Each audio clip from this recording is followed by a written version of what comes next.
I'm delighted to be back again today with Lucas Van Oss, and we are doing part 3 of our series on Wolfgang Smith. I wanted to put in the title The Legacy of Wolfgang Smith, but I was afraid people might think, oh, has something happened to Wolfgang? No, Yeah, let's he's wait. fine. But I do feel like what we're doing on YouTube is kind of storing up um, things for people who come to at least be interested in looking at his work, because as I was telling you before we came online today, every time I pick up one of his books, I can look at just one page, and I'm going to find so much in that one page that it would fill a whole episode. And he's written many books, and his ideas are very concise. So when he says something, sometimes one idea, it'll take a whole chapter to unpack that, but but what he's saying is just very meaningful and purposeful for our world today. So Lucas, you've been doing a lot of research on Wolfgang, and I want to give you an opportunity to share that with us. So thank you, Karen, for the introduction. Um, I think part one and two were a lot of fun. We focused on the quantum enigma last time, and the first one was more of the basic ideas. So it really does help to watch those, I think. And this will be our final talk. Looking forward to it. Um, the main thing we're going to be discussing is his book, Science and Myth, but I think we'll go on a lot of tangents, and we'll see where it heads us.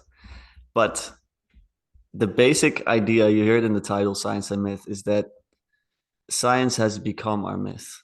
And what do I mean by saying that? Is that basically we all have a frame through which we view the world. And I think this is the first time ever that we are trying to, as a society, think that we are objective in the world, like we are disconnected from the world and we can observe it. And we spoke a lot about this in the second episode, this idea of observer and observed. And Wolfgang brilliantly, I think, disproves this with examples from the quantum enigma, from quantum theory, where you show that the observer has such a clear influence on on the outcomes of the experiment. And so science is not objective, and science, according to Wolfgang Smith, has become our myth and is kind of like an anti-myth, because what it basically does is it banishes out all other myths. So it doesn't leave any room for the stories through which we view the world. It claims full authority. And he also calls it a false myth because, well, many reasons really. But for starters, science is supposed to be subject to change. And as Thomas Kuhn has pointed out, like brilliantly, I think it's a simple idea, but it's a brilliant idea, the one of paradigms, that we move through paradigms, and paradigms are replaced when you have enough anomalies within the scientific paradigm that don't fit the framework anymore. And this happens all the time. Like every paradigm that we've gone through has been replaced. And thus every myth, let's say, every framework is replaced by the other, but we still seem to think every time that this is the one. So we absolutize the relative, to quote Karen from a couple of Well, episodes back. that's not me. That was me quoting somebody else. I think honestly, even the guy we would have quoted, he would have quoted someone else as well, and it goes back. And then we realize we don't even own any of the quotes we we speak into existence, I think. But basically, that's what happened. I think it's that a lot of what we've done is we've absolutized science, and we've made it our authority, and it's become more and more so the case. And what it's also done, I think, is we have mistaken scientists to be the sages of our age. So we've equated wisdom with knowledge, and that's very dangerous. Um, so to start off, I want to read a quick quote from the book. It's from the start. It's page 8, and it's about this very idea about paradigms. Now, this is from his book, Science and Myth. Yeah. Okay. So he says the old idea that the scientist first gathers facts and then constructs theories to explain these facts proves to be oversimplified. Behind every science, there stands before us a paradigm, a myth, one can say, which determines what is and what is not recognized as a fact. When Joseph Priestley in 1774 heated red oxide of mercury and collected a gas known today as oxygen, did he actually discover oxygen? So far as Priestley himself was concerned, he had found the phlogisticated air. To discover oxygen, something more is needed besides a vial of gas, a theory, namely, in terms of which that gas can be interpreted or identified.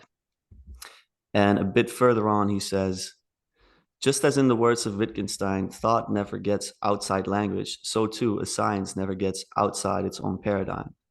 So where we think we are describing reality, we're really just acting within our paradigm, within our relative framework. And there are a lot of negative implications to that, and I think they're quickly unfolding nowadays. So that's where I'll start off. If you have any thoughts thus far, I'd love to Well, hear them. so this idea that he's talking about, that when Priestley had this aha with this gas and he thought it was the phlogisticated, because back in those days they thought that phlogiston was a thing. And this is a very good example of how science changes, right? They've Yeah. discovered that phlogiston is not a thing, um, but the idea that something else was needed and that something else didn't come along until later, and then they could put a name on it and call it oxygen.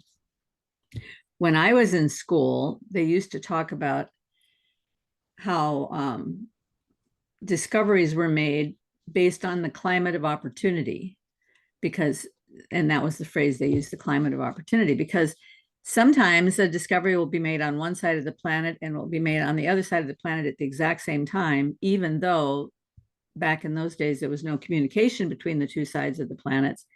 But because the other technologies that were necessary for that were already in place, and so then when the discovery came along, you could do something with it. This is why when Da Vinci came up with all his ideas for a flying machine, he never got a flying machine, because there were many things that weren't in place yet that needed to happen. That doesn't diminish his thought at all, but it does mean is kind of the rest of the culture, the rest of the paradigm has to kind of catch up to it. So Mm-hmm. I also liked what you said when you said that we have mistaken scientists to be the sages of our age. Yeah. We have all these scientists that come on TV or on the internet, and people are asking them questions and waiting with bated breath for every answer that they give, and oftentimes asking them to speak outside their realm of expertise. That's when it becomes dangerous. I mean, we do the same thing with musical stars or movie stars. We ask them to tell us about science, and that's not their thing, you know. No, but So even within what they speak about, um, because if you learn a bit about just the philosophy of science, you realize that most of the science we do nowadays is inductive science, meaning that it's more of a prediction, let's say, that people make based on the data that they have. A mhm. deduction would be like absolutely true based on the information that you have. But induction is what we mostly do, and oftentimes the inductions we make are even false. They're they're at best they're approximations, let's say. So even when you hear an expert saying on TV this and that, oftentimes they're proven wrong later on.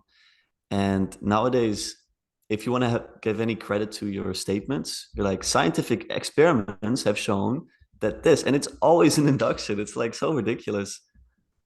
And those are the arbiters of truth, which is a just really dangerous way of thinking, I Well, and think. the other problem about that is that so much of the research, at least in four or five of the fields, so much of the research has been done, has not been replicable. So people have tried to go back in and do the same experiment again and get the same results, and they have not. And yet we've based all sorts of decisions on those experiments. So Yeah. And there are so many flaws in experiments. Like if you've ever been part of a study, you realize how many variables you can't control. And that shows the complexity of reality. It's infinitely complex. And to account for all variables is to think that you're God. And I'm yeah. pretty sure you're not. So And the other thing Sabina Hassenfelder brings this up all the time, is that very often they'll have a study and they will just read the abstract and think, oh, this is what it says. And then they'll put that online and make a big deal out of it. But if you actually read the whole study, it's saying something quite different. um, Absolutely. yeah. So let's keep going. Well, so science, by its essence, is its limitation. That's how it works. That's why it works. And I think that it's very functional in its proper place. There's a reason we've gotten so wealthy, and we've made so much progress on so many levels in a arguably very good way. But the only thing that really went wrong is we put it up here. We put it at the place of God instead of at the place of tools, um, to quote it simply. And scientific truth cannot be capital T truth, higher truth. And I think, have you watched Jordan Peterson's first talk with Sam Harris years back? May have. I try to That's like remind that's you like what a was. 1,000 hours of Jordan Peterson ago. Yeah, it always sticks with me. And I remember exactly, this is a weird side, but I remember exactly where I was when I listened to podcasts for some reason. So I remember what train I was on when I listened to this. I got very frustrated. It was my first day of university, and I listened to this. And basically they start talking with each other, and like, I don't know, 20 minutes in, they realize that they have a big difference of opinion in what truth is. So Sam Harris is basically like, he's quoting scientific truth as truth, you know. So something pertaining to chemistry or something. And Peterson's like, well, that's not truth. And they get so hung up on this difference in understanding of what truth is, because they mistake, well, Sam mistakes like scientific truth for capital T truth, like a higher truth, an absolute truth. And that comes back to absolutizing the relative that we've done here. Um, it's absolutely devastating. So I really appreciate Peterson for being such a sciencey guy himself, and to be able to step out of that. I think that's part of the reason why he's so strong. It's because he's able to walk both paths. Whereas a lot of scientists, like Wolfgang Smith says, um, some physicists, they're good physicists or something like this, but almost all physicists are very bad philosophers. Like, they don't. And if you've ever listened to Neil deGrasse Tyson, you'll understand what I'm saying. It's just very hard for them to step outside of their frame, their paradigm, let's say, their myth. I And it try very makes them. hard not to listen to Neil deGrasse Tyson. He was on Kurt's channel, and I just commented like, Kurt, I admire your patience. I don't have it. So I hope you endured. But Well, so on this issue of truth and truth, um, I've thought about this a lot because I had a gentleman on my channel several times a few years ago who took Sam Harris's point of view about truth, and we probably put in 4 hours talking about this. So, so I've had my own debates about it. But one of my physicist guests pointed out to me a lecture by Nima Arkani Hamed, who is a well-known particle physicist, I think particle physicist. Um, he works in the arena of string theory, I think. But anyway, Nima Arkani Hamed did this lecture one time on the morality of fundamental physics, or the fundamental morality of physics. I can never remember which way it is. I'll put a link to it. It was amazing lecture because he was talking about how in order to do physics well, or in order to do any science well, you have to be rigorously um, honest with your approach and with your findings. And if you try to find a little wiggle room so that you can make yourself look better, or so that you can establish your legacy or something like that, you will be found out, because truth is truth. And if you are a person of integrity when you do your science, and then you find out later that what you did wasn't good enough, or didn't have the proper information, you can move on and try again in another approach. So you're always kind of climbing this mountain, but there's no way to ever get to the end of it because there's so much that needs to be known. But that the essence of the scientific approach does get you to discover truths along the way Mm-hmm. to the ultimate truth. Now, even Hamed would say he wouldn't say, oh, there is an ultimate truth, but he did say that everything is pointing to something, which is kind of a radical statement for a materialist reductionist scientist to make, right?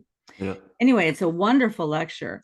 And one of the things that he points out is it's a very interesting thing about these truths that you discover, because Newton had a certain worldview of classical physics and taught us all these things about how the world operates, which we still use to send, spaceships into outer space. And when they were using classical physics to get to the moon, it worked.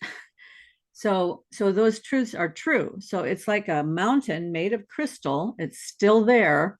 Nothing has changed. That truth that was involved in that mountain is still there. Later on, Einstein comes along and his mountain might be a little bit taller in that you can look back and look down at classical physics and say, yes, but that's not all. And so then along comes Einstein with his higher mountain. Both those mountains are still there and will always be there no matter what else is found, because there's truth embedded in both those mountains. But there will always be a higher truth to move towards. So I think people who believe in God don't need to have any fear of science as long as it's done with integrity, Mm. because all they're doing is discovering more and more about God's universe as they move along. And that's all good stuff, right? But it has to be done with integrity, and it can't be done with this idea that the scientists themselves are the sages. Yeah. I think that by definition, science doesn't threaten God, because I think the funny thing that I always hear people say is like you can't scientifically prove God, you know? But the same holds true the other way around. And I think that's a more important point. It's like you can't disprove God because you're in your little frame. Like, how would you ever ever go about doing that? And it's the same we spoke offline about free will, where people try to prove free will is not real with empiricism and with scientific data. It's like, don't you understand? You have to go up a level of ontology, a level of being, before you can even talk about these subjects. And to go a bit back to Wolfgang's idea of the three worlds, most scientists, they operate even below what we call reality in terms of everyday lived reality, the corporeal world. And so to establish any truth above that is technically impossible. Like it's not even difficult or something. It's just impossible for them to do that. So I kind of I haven't been threatened by any science to my faith, because I mean it's so far below it.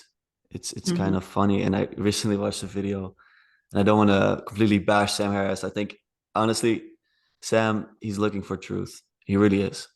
Like I don't think he's a really a bad guy. I've listened to him a lot. I disagree with him a lot, but I really do think he looks for truth. But he had this comment in his video. He's like, "Show me where heaven is." I'm sure with the telescopes, like it's like I thought that you were a bit above this. Like really, that's how you're gonna approach this. So it's kind of laughable at this point. Um, but it's an important point to make, because a lot of people are still in this program, and I think that Tayo, sorry, I told him as well. I apologized for mispronouncing his name. Tayo, when he spoke to you, he said that when he went to this event, Speaker's Corner, just this free speech platform, I think he saw that the public debate still, even in the religious spheres, is still this like 2010s kind of materialist paradigm. And even in the religious spheres, and if you're operating within your religion and within materialism at the same time, then of course you're going to feel threatened. I remember as a kid hearing about these scientific discoveries and like, boom, gone, my religious convictions. So I think we need something much stronger to stand up to that, and that's a higher truth. And I think Wolfgang does a brilliant job of showing that that it's possible to see that. Um, Well, getting back to Wolfgang, I was reading again a little bit this morning out of this book, Ancient Wisdom and Modern Misconceptions. And he's talking about, he's still talking in the section I'm reading, he's still talking about a scientist named Eddington from the early 20th century, I think.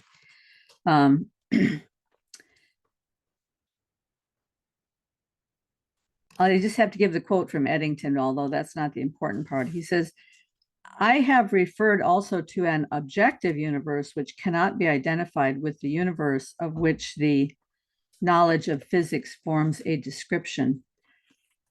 Eddington was making the point that the knowledge of the universe of which physics forms a description is a subjective knowledge, because the physicists are describing the world through their experiments. So it's necessarily subjective. But Eddington is saying, I have referred also to an objective universe which cannot be identified with that universe of which the above mentioned knowledge, the knowledge of physics, forms a description. But what exactly does Eddington have to tell about that other world? What is the nature of that universe which stands behind the physical? You have the physical universe, which is the universe as described by the physicists. mm-hmm. And then you have the universe that's behind that universe, which I think is the corporeal universe, right? So Yeah. Wolfgang's talking about that. He says, how do we know that universe? In fact, do we know it at all? Physics informs us how that world interacts with the strategies of the physicist. It tells us what answers nature gives to the physicist's questions. But is that all we know? So the world described by the physicists can only be the world that answers the questions that the physicists ask, right? Mm-hmm. Well, what that made me think about is this Bible verse. It is the glory of God to conceal a matter, but the glory of kings to search it out. Mm. And I thought, who are the kings of today?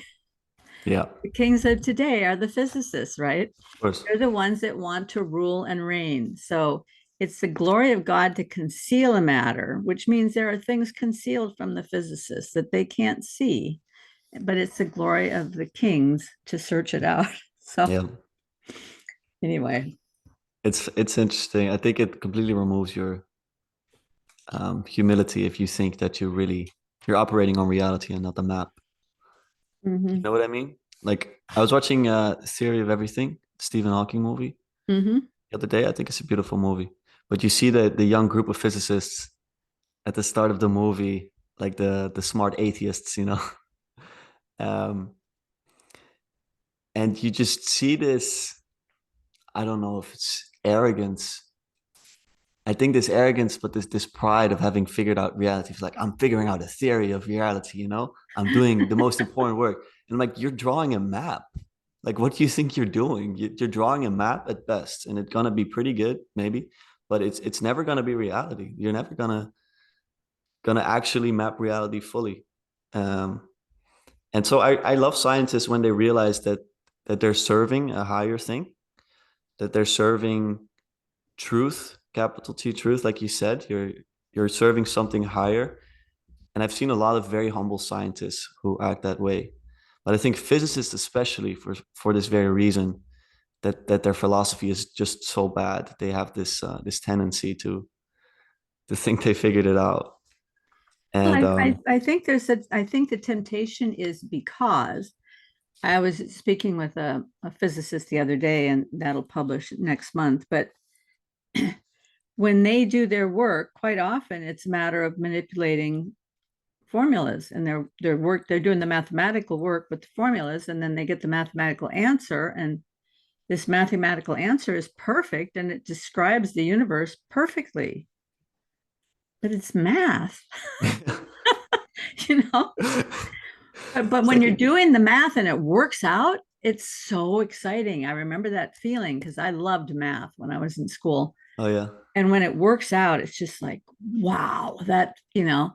And I can imagine that a person could think that's the universe. It's the universe of numbers, Yeah.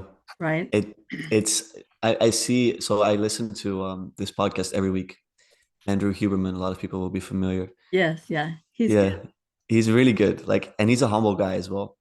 And in him, I see this almost childlike spirit of awe with nature and science, and it's beautiful. And I listen every week. Like, I've listened to all his episodes, and I love it. Like, I really like educating myself on health and all these things.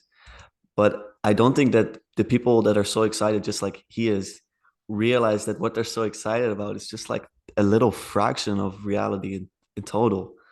So I'm kind of happy for them because they got the right spirit and the right receptivity to experience higher things. But it's funny that, and kind of beautiful that even in that little bit, like even in the cosmos that we experience, even in the mundane, you can find such curiosity and awe.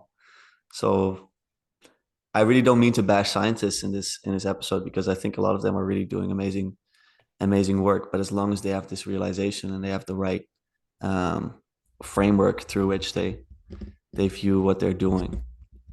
Well, and isn't it wonderful that there's so many different kinds of people, that Yeah, each one gets excited about some little notch, right? Some little niche of reality. That means we find out more about everything. And then it takes all of those little bits to come together to kind of build some sort of a picture of the world so that we can all thrive together. yeah. And I think that's what it takes is the humility to know that we're all just doing our part. We can bring that together into community and see the bigger world. Yeah, and if you play your part well, like we were speaking about embodying what you do and doing embodied work, you will see deep truth within that. Mm. Often it's unspoken. I think that people who are more practical will be able to relate to this a bit better. Like for me, the deepest insights I've ever had were while doing something practical. It had nothing to do with words. It was just doing, like I think the Eastern religions are very good at this, like embracing the process of what you're doing. Like when you're folding the laundry, you don't have your mind elsewhere. You're not folding it instrumentally just to get it done, but you're doing it for its own sake. I think that's also what Viveki calls the flow state, just doing it something for its own sake. That's why climbing is so, it gets you into something so engaging flow. You get this attunement to the world. That's when you touch upon it. Like that's when you get this Dasein, this being. Like Uh-huh. it's amazing. Well, being a parent is really good for that too. I mean, if you if you can bring yourself to engage with the process of parenting, with even changing a diaper, when you're changing a diaper, if you focus on the deeper truths of the world while you're changing a diaper, you're going to learn amazing things. And bringing yourself down to a child's level and moving along with them in their space, you're going to learn amazing things about the universe. And so um, I I was 46 when I had my last daughter. She's 28 now. Yeah, she'll be 29, I guess. Anyway, I was 46 years old, and so and I was already very interested in the things of God. And so just observing the relationship between parent and child and thinking about God and us in that paradigm, I learned so many things about God and so many things about myself in just observing me with my daughter. Um, it was a transformational time, really, when she was a baby and a little toddler. It's So beautiful. I look forward to hearing from other people who are parents about your experience, and be sure to let yourself get into a flow state with your kids because it's really good. I think it can be very transformative. For my dad, it definitely was. He spoke about it. He said that when he got his first child, he could first see, I think, the world through the eyes of God in a sense. It's like, oh, these are all these kids, all these people that have once been like children have had parents look at them in the same way, like this Mhm. deep agapic love. And it's funny because Joe Rogan, the famous podcaster, he says he had a similar experience where he realized that everyone around him has once been a baby. And Mhm. it helps so much with like having humility and a kind of a kindness and a compassion for people. Mhm. like they've all been these little fragile little things. And the way they come out, a baby, it can't be alone, right? You have to take care of it. And I think that's why that's in a way why human beings have such a high capacity for love, compassion, because our very foundation is unconditional love. That's the only way you can grow up with a good psychological makeup, let's say. Because if you don't touch an infant, if you don't give it love, it's pretty much doomed. Hmm. So I think that's yeah, it's beautiful. It's good once in a while to look at old people too and say, someday I Yeah, will be that. yeah, exactly. It's the imaginal thing, like, and I think there's a beauty in also embracing your age. Because I Mhm. oftentimes nowadays when I work with my colleagues, for example, my colleagues are usually a bit older. And then like one of them today was like, oh, I'll be 30 in 3 years. It's so crazy. I'm not ready for this. And I'm like, it is what it is. Like just embrace it. It's okay. Like it's not such a threatening thing unless you want to be 20 forever. And I don't think you want that. Like maybe your childish version of yourself wants that. But I'm excited to grow older, wiser, hopefully, Hmm. if I play my cards right. Yeah. Anyway, um, Hey, let's let move me on with see. Wolfgang. Yeah. So I had another quote where I made a comment on it and I thought it was useful to pull up. It's a short quote. It says, and it's on page, let's see, 17. It says, what above all differentiates one man from another, again, from a cultural point of view, is the presiding myth that directs, motivates, and informs his life.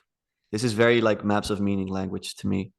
Um, and I Now, made a comment. they're Rex or they're Sorry. acts. They're acts. It's What presiding myth differentiates one man from directs. another? Oh, Is the direct. presiding myth that directs, motivates, Oh, and that informs. directs motivate. Okay, okay. Yeah. I thought that was a noun. It's a verb. Ah, Okay. yeah. So I made a comment on it and I said that our modern myths are either paradigms or scientific theories, both of which will inevitably be replaced and or falsified. And I think that this is why we need a stable religious myth that makes sense of reality itself without using this exact scientific language.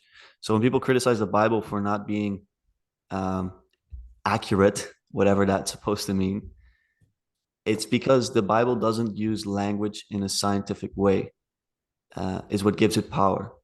Because if you really think about what language does, is language can describe, and it's very limited in what it is. And I had this deep um, insight when I had my spiritual experience that I spoke about before. It's like the limitation of language, but at the same time, language is the best we've got. So I think the only way you can use language to refer to reality is if you get it to refer beyond itself. That's what you get in poetry. That's what you get in music, uh, in the Bible, in religious myths, in stories. And Martin Heidegger, toward the end of his life, he wouldn't even use this exact language anymore. He was only like writing in poetry, from what I understand, because he realized that it's kind of, it's so limited to keep using language in this way. It's kind of like a waste sometimes, but it's useful again on the lower level. But if you really want to get up to higher truths, you gotta speak in ways where it's going to be hard to understand, a bit more esoteric, let's say. That was an insight that I had when I was a mother of a toddler. And as the mother of a toddler, you're trying to speak at the child's level and then slightly above the child's level to help them grow up into it. But that means that you're using very simple language for a long period of time. And you don't have as much time to spend with friends and in deep conversation and so forth. And after a while, I felt like I had become inarticulate to the extreme. And that's when I started painting, because painting, that the language of paint basically gave me a way to speak that that could be that could evoke that space, that mysterious space that allows people to think more deeply, where the person viewing the painting could meet me at the same place where I painted it from, so that we could meet each other at a deeper level without using language. Yeah. It can really move you, I think, in ways And that music language does the never same will. thing, Yeah. and poetry. I think they're all those, and I like your idea of having an unfalsifiable level of communication, you know. Yeah. Yeah. That's the only way to do this, And of course, Otherwise it's, that's the accusation that's always brought against, yeah, but that's the is paradox. that it's unfalsifiable. Exactly. And the same with, like, you cannot prove God. Well, good. Otherwise it wouldn't be God. You would be talking about some demiurge or something. Like, you're talking about um a God that is within this world. Like, so I I Well, wish the plus best. anything that you can prove with science, as you said before, at some point is going to be disproved, because science is Exactly. always falsifiable, right? Yeah. And then they'll say, well, why does there have to be something stable? Why can't the universe just be flux? And it's like, a quote that I heard is, the only thing that doesn't change is change itself. And that's true in the cosmos. But really think about it. What if there was nothing absolute in this world? Mm. Really? That means that there's no reality, no morality, no objective truth. That means, and this is the biggest critique that you can give an atheist. If you're really an atheist, then act out what you believe, which is like, act it out, because it's not pretty. Like, you're going to behave like an absolute just moron, because you don't realize that the very values and morals you have, the very way you act, is completely informed by the religious myth that you're standing on. And so now, slowly but surely, maybe suddenly, now that we've stopped embracing the myth, we're gonna lose the values. I think that's I think what's coming, what is already here. I think it's more so in the US than in my country. I'm from the Netherlands. People are a bit more, they're not as tribal, they're not as polarized here. And I think in Not the not US, yet.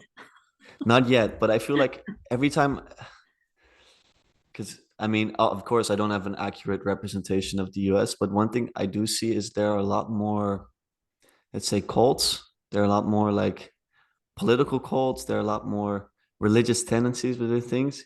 I think people Well, here, that's happened in the last, I would say, really happened in the last 20 years with the onset of the internet, has yeah, really driven that.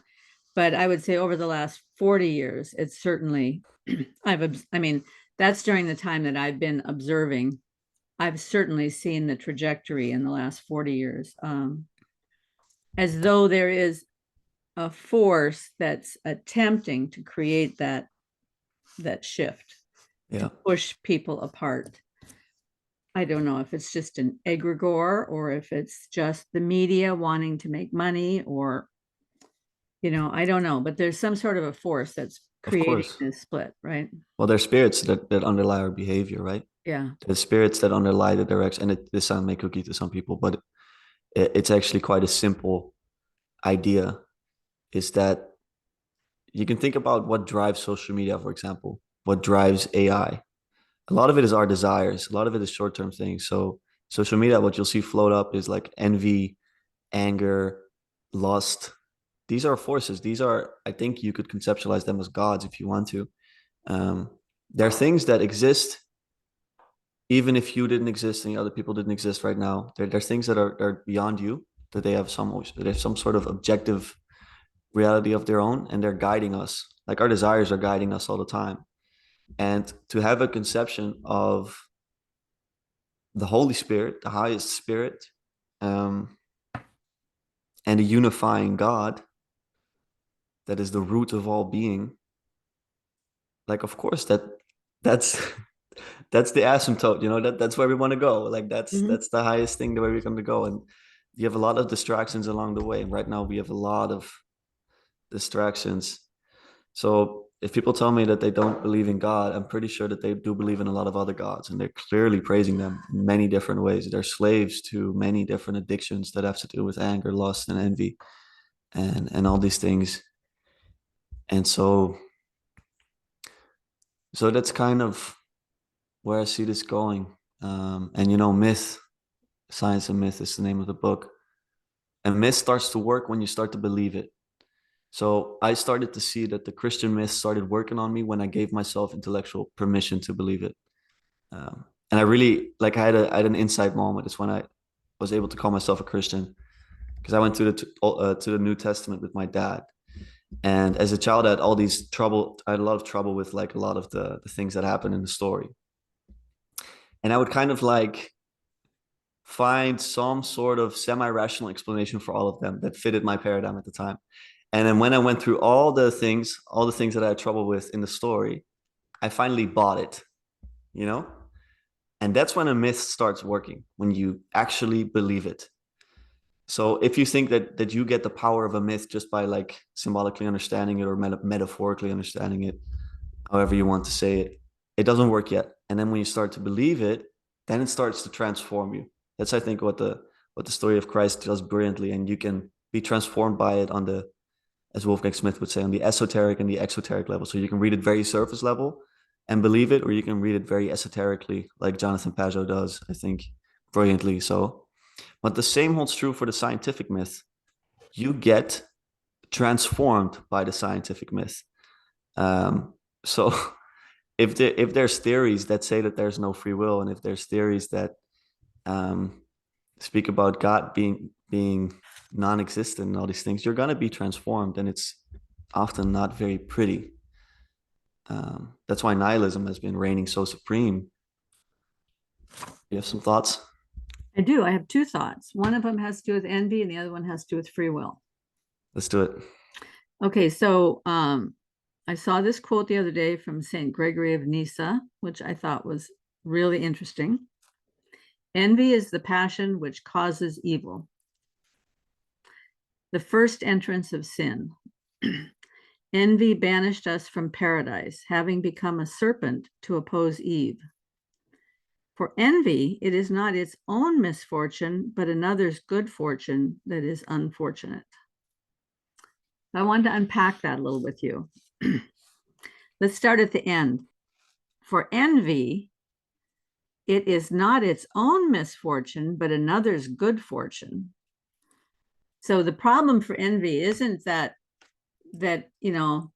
let's say I'm going to personify envy. My problem is not that my life is in the toilet or that I don't have any money. I could even handle that, but what I can't handle is to see you having a good life and to see you have money, right? Yep. It's kind of like Margaret Thatcher used to say, they don't care if a policy raises everybody's level so that everybody gets a little bit richer. If the rich are getting richer, they won't have that policy because they don't want the rich to get richer, even if it makes the poor get richer. So for envy, it is not its own misfortune, but another's good fortune that is unfortunate.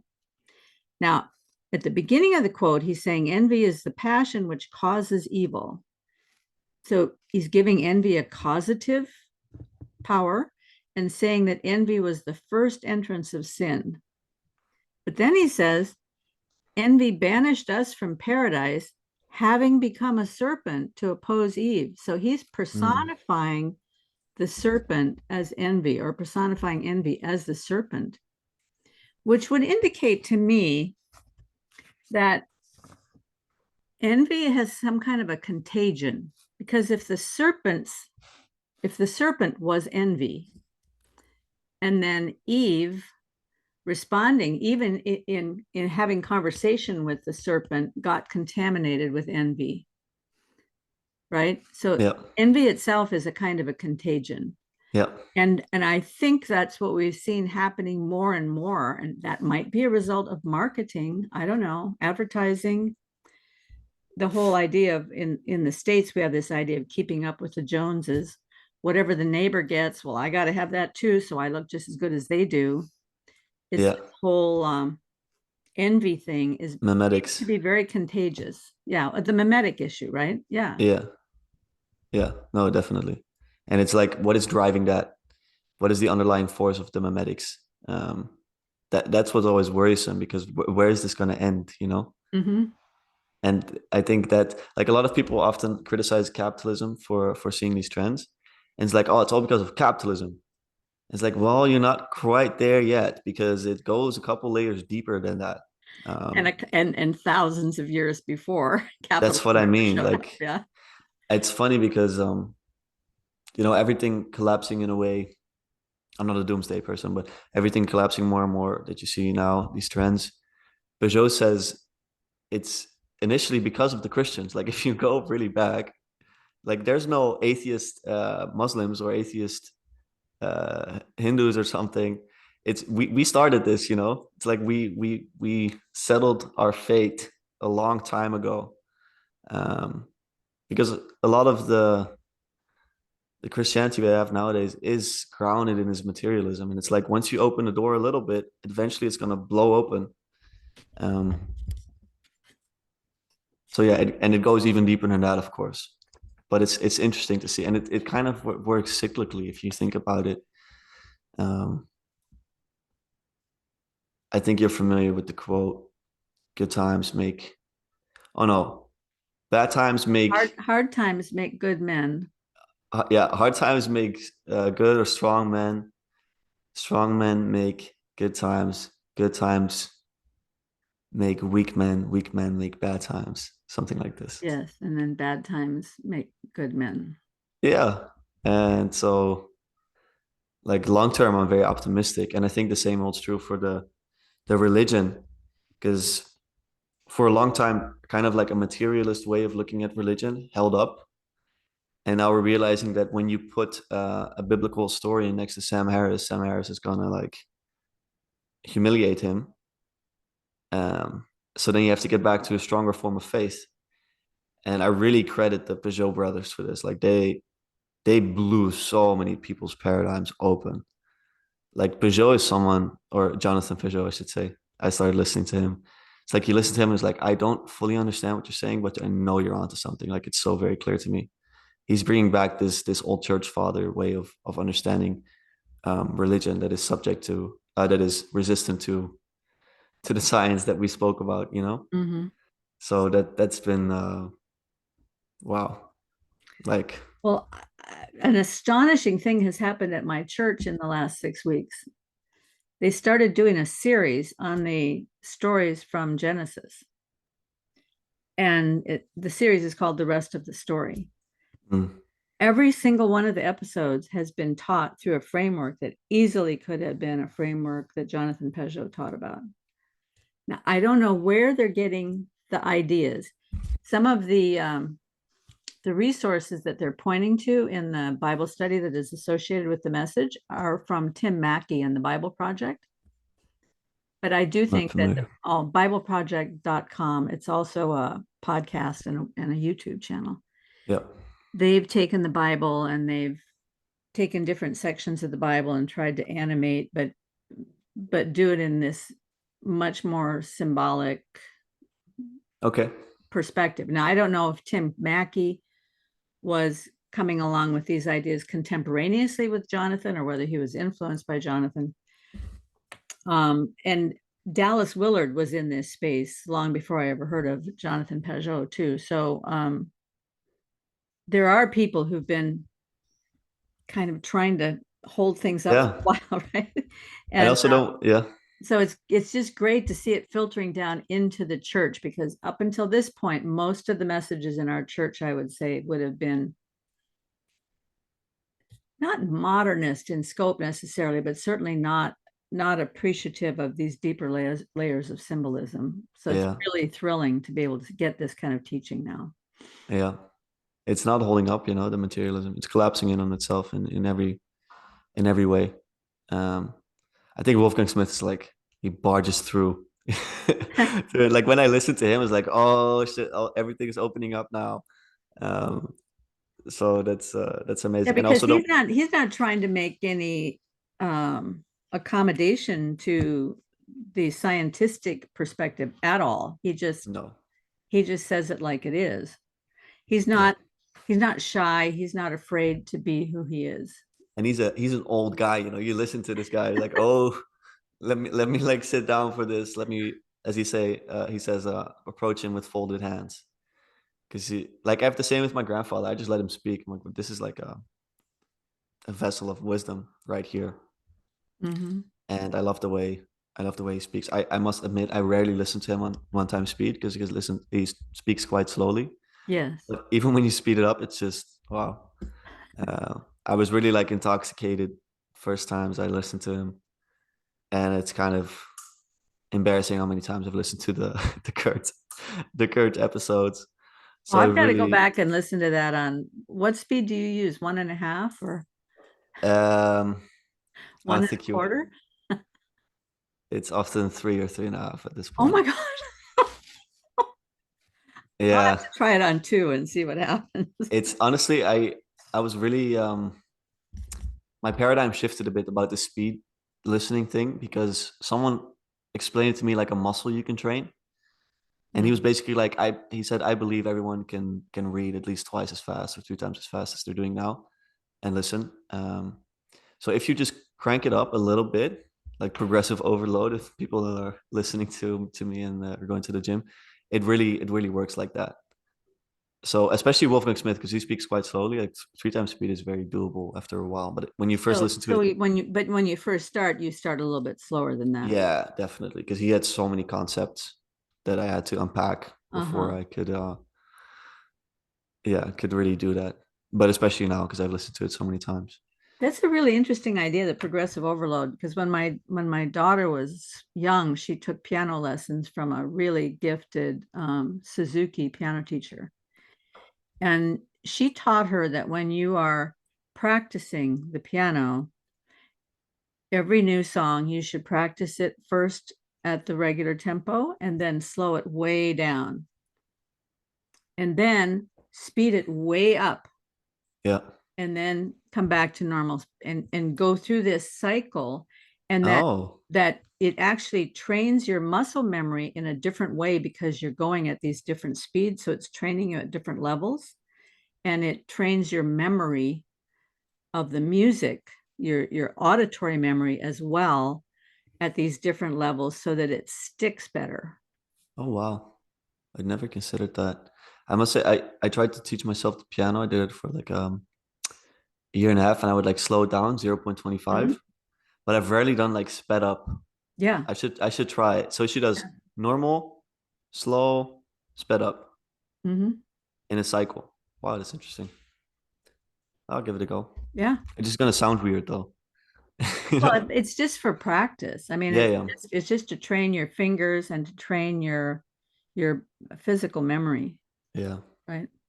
Yeah, and then it takes over. I really like that. I know if anyone can relate to this when they play an instrument or when they play a sport, even when the unconscious mind takes over, you know, Hmm. it's like you stop thinking about what you're doing and just doing it. Hmm. And sometimes when I haven't played piano in like 3 months, I consciously get back into it, and at some point, my second system just takes over. But yeah, let's center back on the main man, Wolfgang. I think Hmm. one thing that I'd like to speak about, it's not in a book, but I just realized that I hadn't spoken about it at all, is his critique on Carl Jung. I don't know if you've heard him speak about this at all. Just a little bit when he was talking to Kurt, didn't he? He brought Yeah, it up there. he did. I think it's an important point to raise because Carl Jung is kind of, I feel, is kind of Peterson's highest influence. Hmm. I've at times heard Peterson say that no one that has criticized Jung really understands him, which I thought was a very dangerous thing to say because it basically puts Jung at like the highest position. Wolfgang is extremely critical of Carl Jung. I just want to poke in here that I've had several conversations with Gavin Ashenden, um, and I'll link those because he also gave an excellent critique. He himself used to be a Jungian, Yeah. and then he had a real shift in his thinking in his Christian walk and put away Jung. And he has a devastating critique of Jung in one of the episodes that I have. So I'll put that up. Okay. I'd love to listen to that. Yeah. In his book, I think Teilhardianism and the New Religion, he speaks about Jung or Cosmos and Transcendence, actually. I'm not sure. Anyway, The chapter is called "The Deification of the Unconscious," which is the crux of the matter. So Jung, if anyone's familiar with Jung, he often speaks about the unconscious, the side that the side of our consciousness that we're basically not aware of all the time. Mm-hmm. And in dream state, you can access this. And he also speaks about the shadow side of the personality, for example. Mm-hmm. The shadow side is like this repressed unconscious side. And I have a deep respect for Carl Jung. I read a lot of his books. I was very influenced by him. I think he has a lot of incredible ideas, but he lived inside of this unconscious, and he had a lot of practices actually that he was completely absorbed in, and he said that they were the most impactful in his work, just the unconscious practices. So he would do something called active imagination, if I remember it correctly. It's kind of like asleep, but not really asleep. It's like semi dreaming, and he would actually speak to the entities that he encountered in his travels, let's say, and he wrote that down. All those dialogues he wrote down in the red book. It's a really trippy read if anyone's interested. Um, but basically, I think if you take Wolfgang's idea of the three worlds, Jung was basically on the intermediary realm, in the semi-dream state. So there was no space, but there was time. And what Wolfgang critiques Jung on is that he kind of deifies this realm as almost the highest realm. So he turns the unconscious into his God. And another thing that Jung does a lot of is he works in these dichotomies, these two sides of the same coin, where you have God. You conceptualize God as the good side and the bad side of God, and you have Christ and Lucifer. And he says that they're two sides of the same coin. So Wolfgang thinks that this is absolutely detrimental because he thinks that Christ is absolutely good and God is good.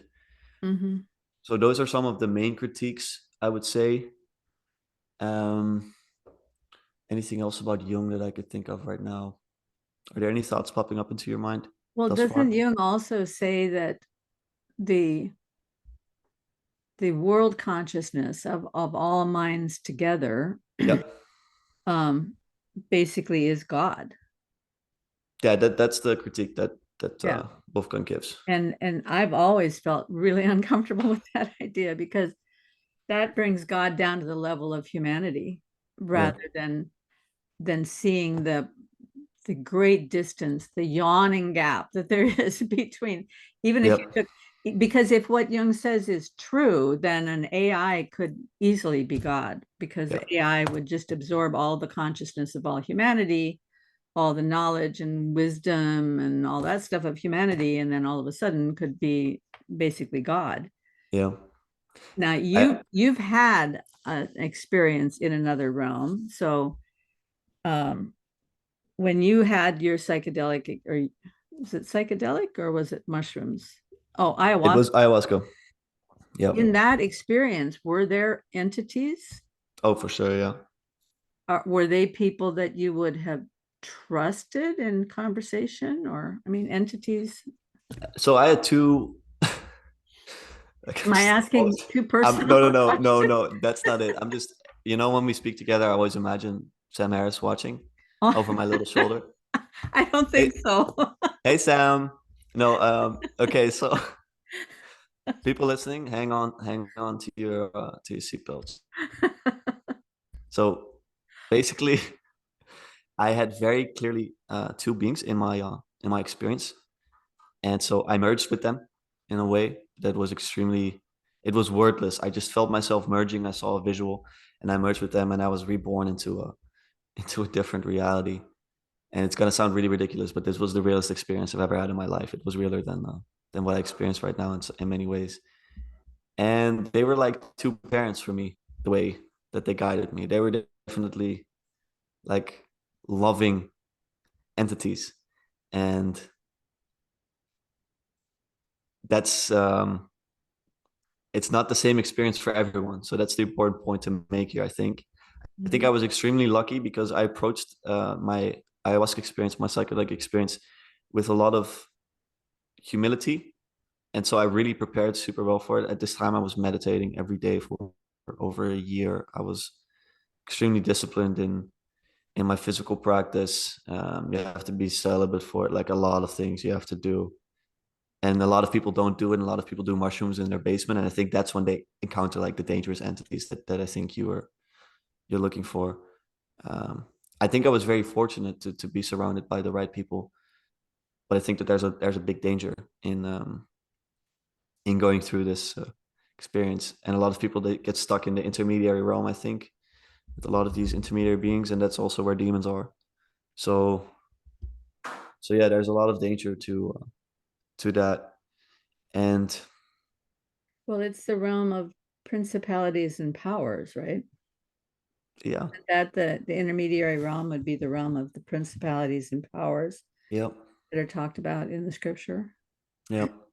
I think the mistake I made before I went into the experience was that I had a very clear cut view of what those principalities were. So you already put an image to them, right?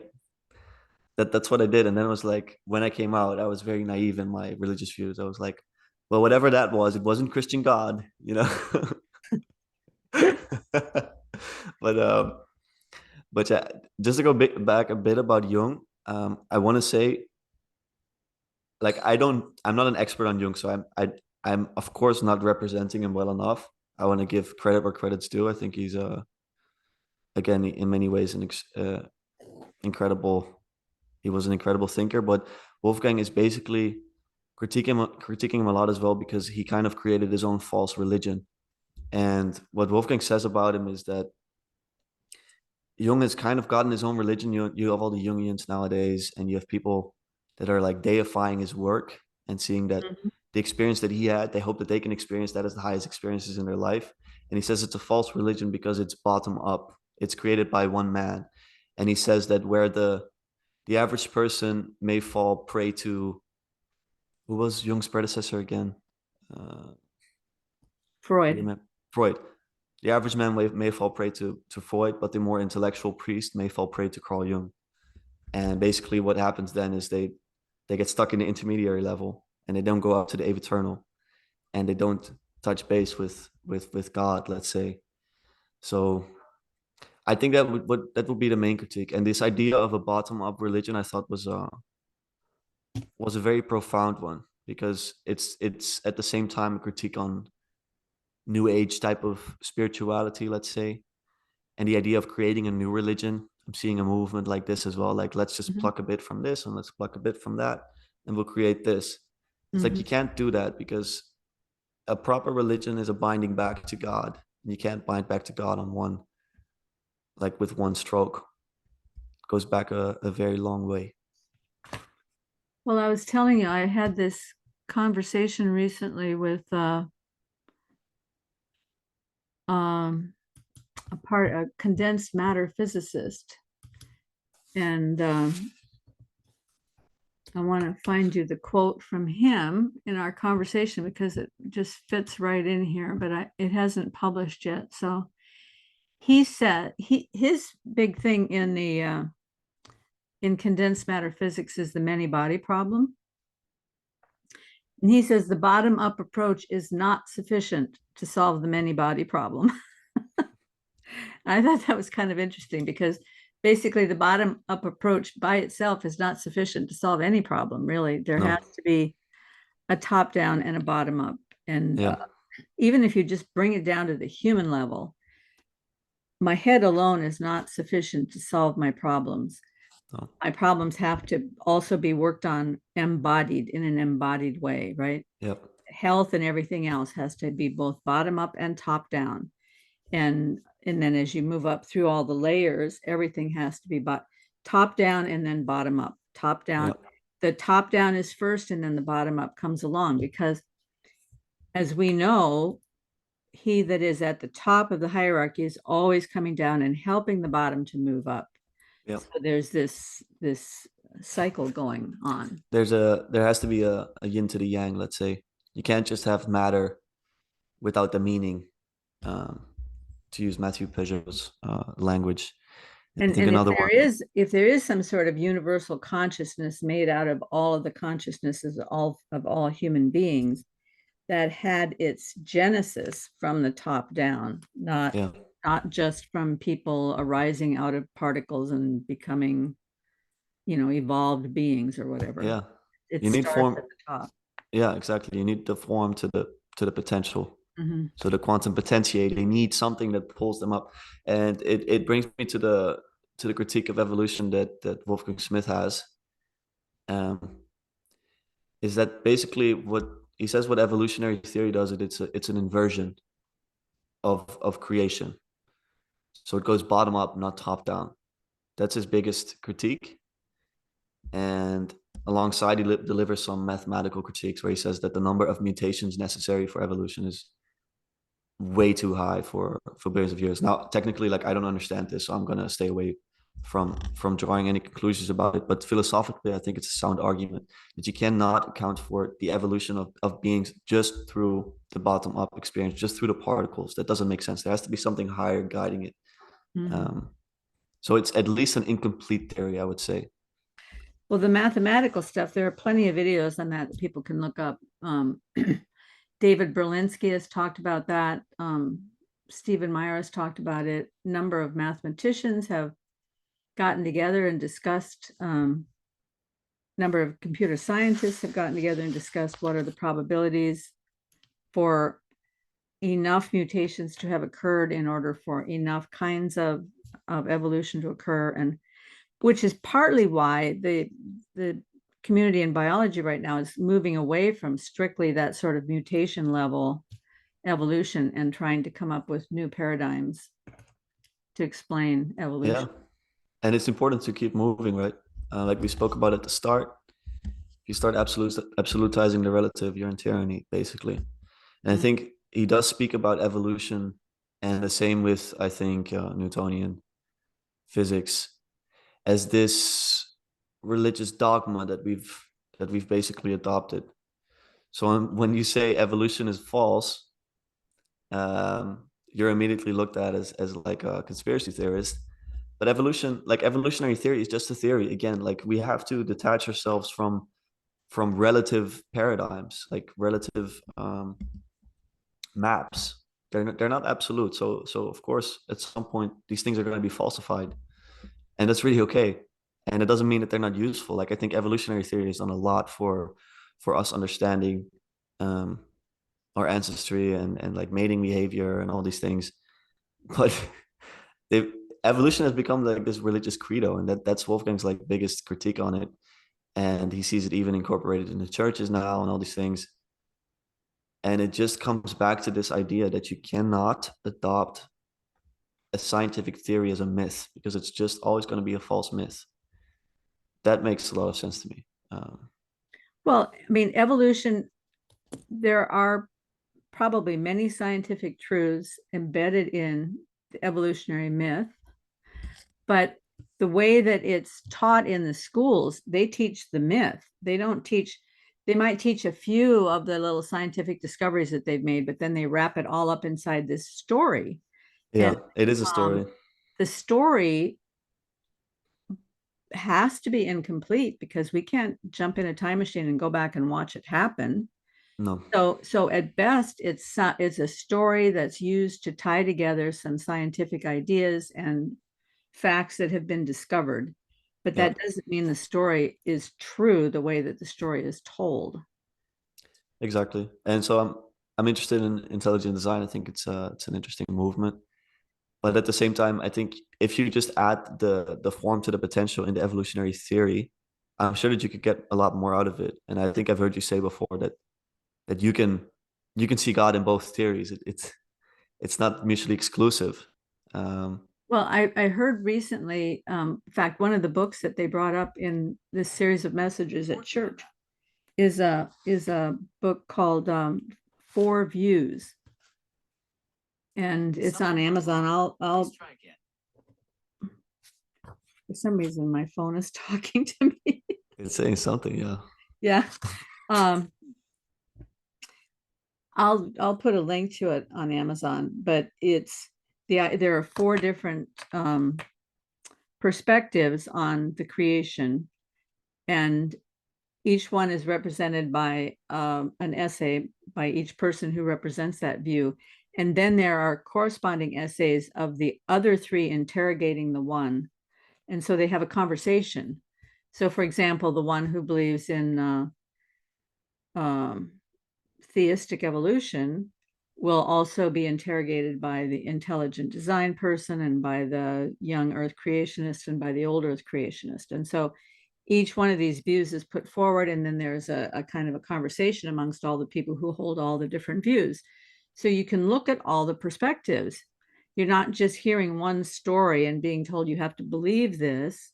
Yeah. And it may be that none of the four stories have anything to do with truth, but the fact that they're having the conversation leaves spaces for you to add in the things that you yourself have learned, and find places where you can do more research to discover more things rather Mhm. than just accept whatever you're told. I think that's the biggest danger for this whole idea that the scientists are the sages of our age, because when something comes along like COVID and there are so many um, disparate views on what's best, the government comes out and says, this is the science, follow this, and everybody's supposed to believe it exactly the way it's told. You start to wonder, um, nothing can be that cut and dried. There has to be more information. And so, yeah, I mean, I don't want to get into a big discussion about that. Oh no. I don't have any particular opinions about it. I just noticed that this follow the science thing seems Yeah. like a very bad move. It undermines the truth, really. It Yeah. undermines the dialogue as well. So regardless of picking sides, it's like you cannot absolutize these things. And the idea that actually it's a funny thing. Well, let's keep it out for now. The idea that you can just tell people what's truth, that as a mortal person, it's very, very dangerous to think that you have that kind of power. And it's like, if it's for the good of the people, I'm just telling them what's true. Well, you don't know if it's true, and you keep being proven false. So people lose faith as well. And there has been this development over the last, like you say, 40 years, where you see the way that political leaders speak to their people, and you see it progressively getting more and more like they're speaking to children. Like it starts off like 40 years ago, where you have presidents actually speaking to their people like they have some common sense, Mhm. like they can work out the truth for themselves. And now it's really just like, well, you do this and you do that, and it's going to be okay. You don't have to fear anything because we're going to take care of you. And it's just like, you don't want to be treated that way, even if you're limited in some way. Like even if you're limited in understanding, you don't want to be spoken to like like a stupid person. um, I remember when Ronald Reagan was running for president, and maybe even while he was president, he would, people probably don't even know what a flip chart is, but there used to be these great big um, pads of paper, like yeah, 3 feet wide, something like that. And they'd hook it up onto a stand, and then the guy would stand out there and he'd write on it, and then he'd flip that page over, and then he'd write on the next page. And so that you could write big, but you could keep changing it. So you wouldn't have to be erasing a blackboard or something. He'd get out there with a flip chart and he'd go through all of the economic realities, and he'd show, if we do this, this is what's going to result. If we do that, this is going to be the result. And, this is the direction I think we should take. And yeah, he'd walk through it with people. And it was very educational. It made good use of, I've always felt like politicians should make use of the basically the pulpit that they get when they're in the public eye. They should mm, make use of that to educate people to what their point of view is, so people can actually make an informed decision. But that's not yeah, usually what happens. Usually they come out with a lot of statements, which if you listen to them, you can tell what they're saying is an out and out lie. You're trying to get me to believe something that's just not true, but you yeah, you you dress it up with fancy words, like I'm supposed to, I don't know, I guess they do think we're all stupid. yeah. But I think it's also you're incentivized to act that way at this point, Yeah. because who's going to get elected? It's not going to be the transparent guy who's going to cut budget to like long-term stable growth type of deal. but it's funny because people are seeing right through it. Like my generation is seeing right through it. It's incredible the distrust people have in institutions, and it's not necessarily a good thing, but it's kind of like it's what has to happen right now. And I was recently describing to my girlfriend who the biggest podcaster is on earth. And it was funny because I never really spoke about him in this way, but Joe Rogan is, of course. And he's just a simple guy. He's like a working class type of guy. And he just has conversations with people. And Peterson describes it brilliantly. He's like, this is just a guy who's looking for truth. And he's humble enough to be wrong about it. And guess who's being followed right now? It's him. It's like just a guy who's who's trying to figure things out. And that's what people love.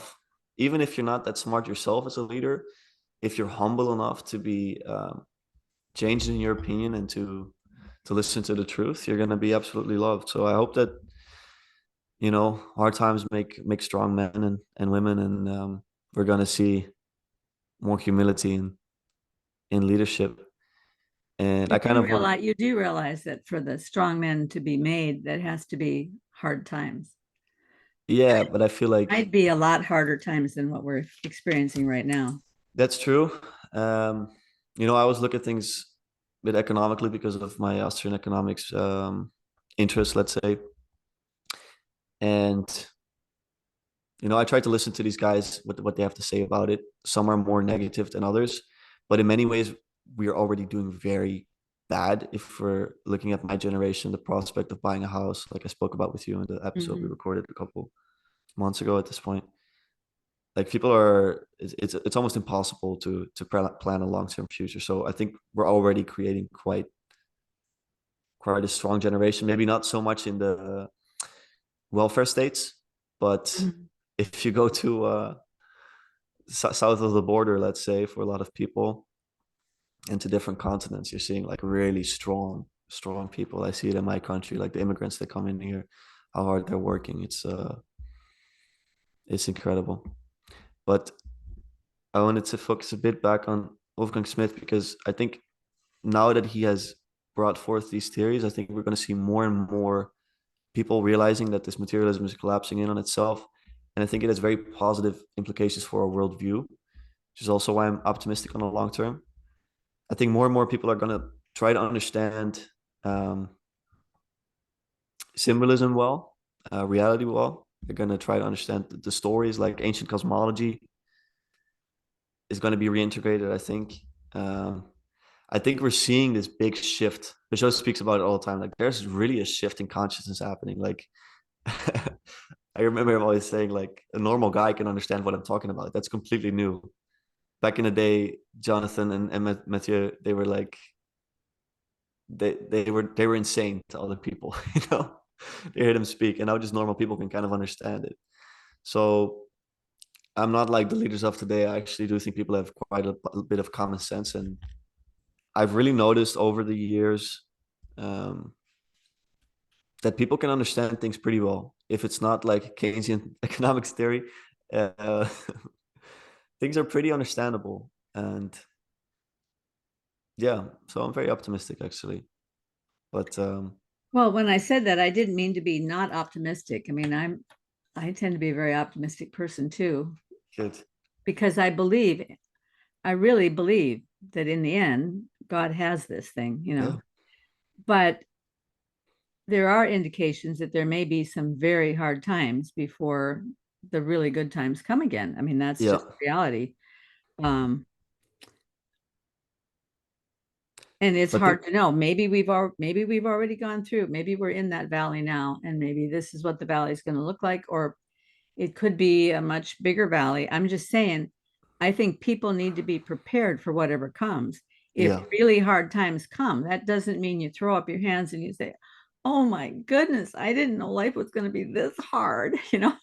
Life can be very hard, and even if there aren't general hard times everywhere, every person is going to go through some really hard times in their life, and you have to be prepared for it. You have to know where you can put your trust when Yeah. those hard times come, and you have to personally have developed enough courage and wisdom to be able to face the hard times and Mm. it's just a reality. I think because we went through a lot of really good times for many decades where people didn't have to face the challenges of life. Yep. Um, but there may be some misunderstanding about what life is all about. But life is really a place of challenges to help us to grow, to help prepare us for that future time when we are part of that intermediary realm. No, Mm, um, we have a role to play. We have a role to play even after this life is over, and yeah. we're in training for that, and that requires some hard times, you know. Yeah. I believe that. And I think once you start to realize it on these higher ontological planes, you also realize that when things physically don't go well, that doesn't mean that your spirit is deprived. Mhm. Um, I don't speak about this lightly, but the people that survived in the Auschwitz camps, they were often religious people for a reason, because they realized that what's happening on this corporeal level does not have to corrupt my soul or my spirit. Mhm. It really doesn't. So, you know, like I speak about these things, so I'm like, I'll always be fine and I'll always be fine. But I'm also at the same time someone that completely stresses out when I don't have my protein, for example. So like I don't I don't want to sound like some superior person. Like I'm when the supermarket collapses, I'm done. Like it's over for me. Um, but all that to say, there is so much hope, even if this corporeal level is going worse. There's a reason that people who have so much less often are so much happier. So you're saying like we've been going through good times and Yeah. stuff, but like a lot of people that are financially successful are completely demoralized. So in many ways, I think ideally we could learn the lesson of both having both being in the having mode and the being mode, like both Mhm. excelling materially and spiritually at the same time. Like I think that's the ultimate dream. Don't know if it's possible, Yeah, but I mean, but that'd be on the pretty other awesome. side, I spent a month in Haiti one time, and I was just astonished at the general happiness and good Yeah, nature and cheerfulness of these people who were in such desperate poverty. I can't describe to you the level. Because I was there during the time when the dictator was still in charge, and mm, the poorest of the poor had nothing. They were scraping around in the garbage for grapefruit rinds for something to eat, and they were living in cardboard boxes. yeah, I don't mean just the homeless like here, I mean all the people. And they were so happy and cheerful, and many of them would walk barefoot 10 miles over the mountains to get to church. And when they would get to church, they would sing with such joy. yeah, And I'm looking at that and I'm thinking, what have we done to ourselves in the West that we've lost this level of being in touch with what the world is about, you know? yeah. And I think You regaining, had yeah, brought up sorry. this issue earlier of we're going to have to finish up pretty soon, but you had brought up this Yeah, issue earlier of free will and what yeah, happens when when people give up on the idea of free will being a thing. Now, I wanted to play this little clip for you um, from this video on cubism, and let's see, where is it? There we go. It's And it's at the 3058, I believe. So let's see if we can find him. we've saved determinism. Now everything makes sense. And, already long before quantum theory came along, there were a number of philosophers who argued that a deterministic universe, you might as well just say it's a universe in which nothing happens. Because everything now determines everything that's going to come later. So why even go through the motions of moving from now to later? They contain exactly the same thing. The present completely determines the future. Why bother going to the future? Just live in the present. Within the last month, two different philosophers have thought that Cubism didn't have a stance on determinism. And I've written to them, pointing out Oh, one of them was a PhD thesis from the University of Sydney. And I can't remember who the other one was. But I pointed out that in the very paper of mine that they cite, I have this statement and this statement and this statement, where basically I'm saying that Cubism strongly embraces the idea that the future is not determined by the past, that this is this phrase again, genuine novelty comes into the world. Genuine novelty is constantly seeping into the world. That the universe is, every moment is a moment of creation in the universe. Or like John Wheeler, or someone, a theologian asked John Wheeler, Professor Wheeler, would you say that the Big Bang is here? And Wheeler said, what a lovely phrase. Is the Big Bang here? I think that one day we'll have to say yes. So in other words, you think of the Big Bang as something in the remote past. It was the moment that the universe was created. And the vision that Wheeler was trying to construct was that the universe is being made on the fly all the time. So maybe they're not big bangs, but they're little bangs all the time. Little moments I'll of stop creation. there, but I will put this one on. I'll put this one in the notes. Yeah.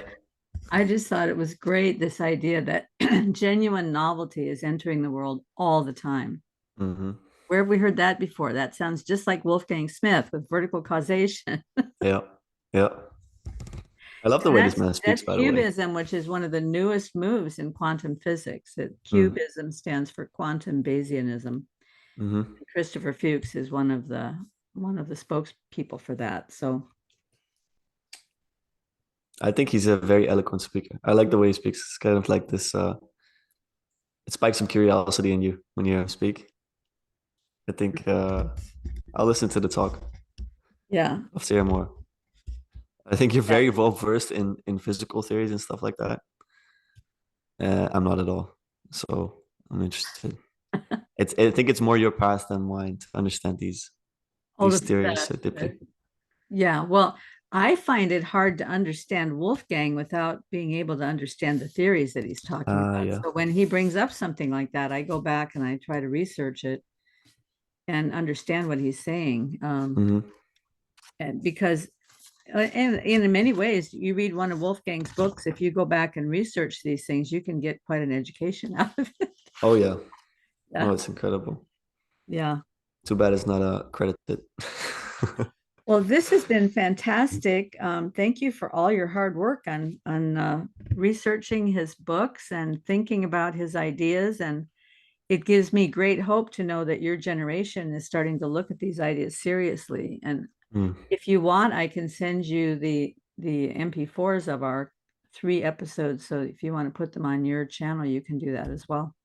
Yeah, I can wait a bit after you upload it, of course. It'll take a couple weeks. You and I are going to publish mid-August. So mid-August. Wait until September, sometime after Labor Day, maybe you could publish. That sounds good. I want to thank you. It's been an incredible opportunity. I think that you have no reason to talk to me.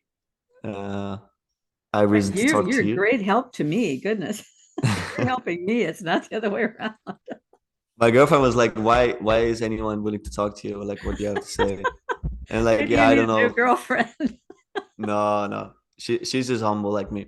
So we I'm very grateful. She's very grateful because these talks have made me a better person, better speaker. I've really enjoyed each and every one of them so much. So I hope to see more of you in the future. I'll definitely continue to watch on your channel. I've really enjoyed a lot of the talks that you've had. And thank you for bringing Wolfgang into this again. Well, and I hope you let your own channel grow so that you can start having conversations like this with other people. And definitely. Yeah.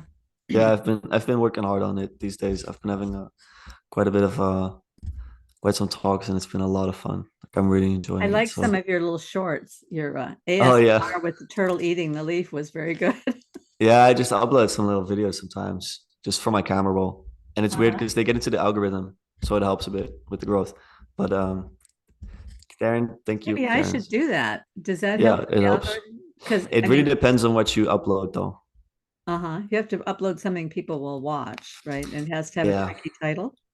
The algorithm is like, what would you describe? Like the market, this enigmatic little thing. And you don't want to be a slave to the algorithm either, you know? Like you don't just want to make things just for the algorithm's sake. It's what a lot of YouTubers do. But you know, you could always try to just clip out some things in your videos and just upload them. And sometimes it does some good. Sometimes it doesn't do anything. But Yeah. it's worth a try. Because some people have like the time spans of a goldfish, especially my generation. So would be recommended. Yeah, your generation is pretty great. I'm excited about the future. They're interesting, yeah. Interesting bunch. Thank you so much, Lucas. Have a great day. Thank you, Karen. Have a nice summer as well. I'll see you.